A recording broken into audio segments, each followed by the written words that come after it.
आली आली भाग्यलक्ष्मी। भाऊ काका कशाला कोणाचा खून करतील?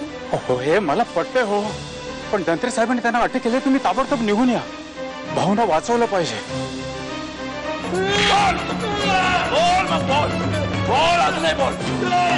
थांबा, हे काय करताय तुम्ही? सोडा भाऊ काकांना।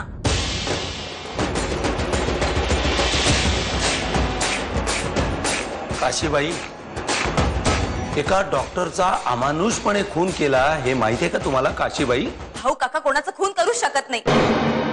तुम्ही विसरताय की मी धनाजीराव मोहित्यांची सून आहे।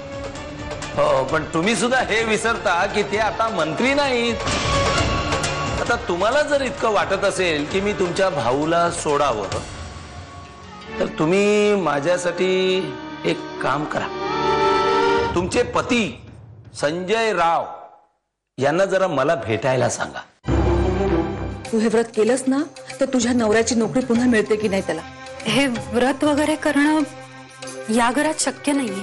तू देवाला मानत नाहीस हे तुझ्या मनाला पटतंय म्हणून तू करतेस, की तुझे सासरे त्यांची मतं तुझ्यावर लागतात म्हणून तू करतेस? हे बघ गीता, मी सांगते ते ऐक, तू भिराईचं व्रत कर आणि सगळं काही व्यवस्थित होतं की नाही ते बघ।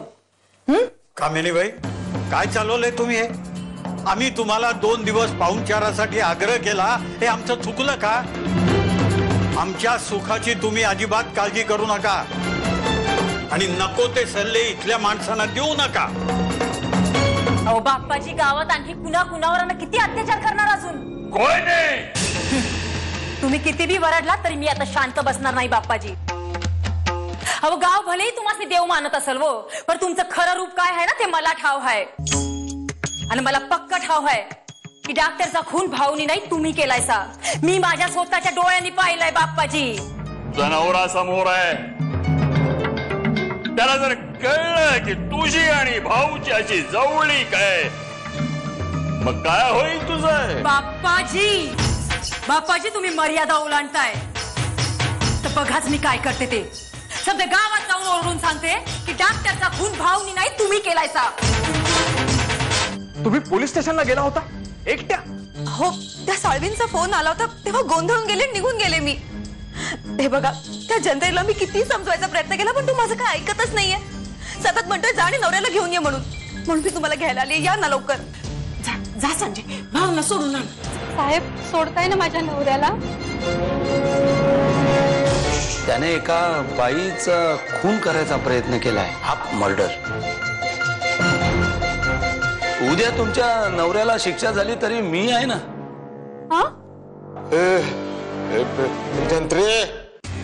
नाही, त्याला त्या खुनाच्या आरोपातून लवकरात लवकर सोडवण्यासाठी मी आहे ना। मग सोडताय ना माझ्या नवऱ्याला? त्यांना आत्ता सोडा ना। हो यशोदाबाई, केवळ तुमच्यासाठी, हा, तुमच्या नवऱ्याला सोडायचा प्रयत्न करीन। हो संत्रे साहेब, मी तुमचे उपकार आयुष्यभर विसरणार नाही तो। तर संजय राव, तुमची पत्नी काशीबाईची इच्छा आहे की मी भाऊंना सोडावं, त्याच करता मी इथे आलोय। तुम्हाला जसा भाऊ सुटावा असं वाटतं, तसंच बाबा कदम सुटावा असं काही लोकांना वाटतं।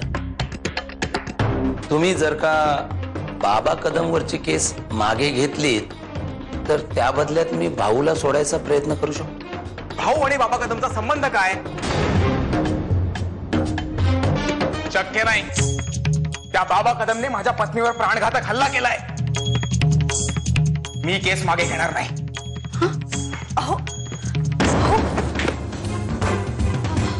आपण बाबा कदमला सोडलं तरच भाऊ काका सुटतील, आणि बाबा कदमच्या पापाचा घडा भरल्यावर आज नाही तर उद्या त्याला ह्याच्यापेक्षाही मोठी शिक्षा मिळेल। मी नाही कॉम्प्रोमाइज करू शकत, मला नाही वाटत त्यांना सोडावं। हे बघा, तुम्हाला माझी शपथ,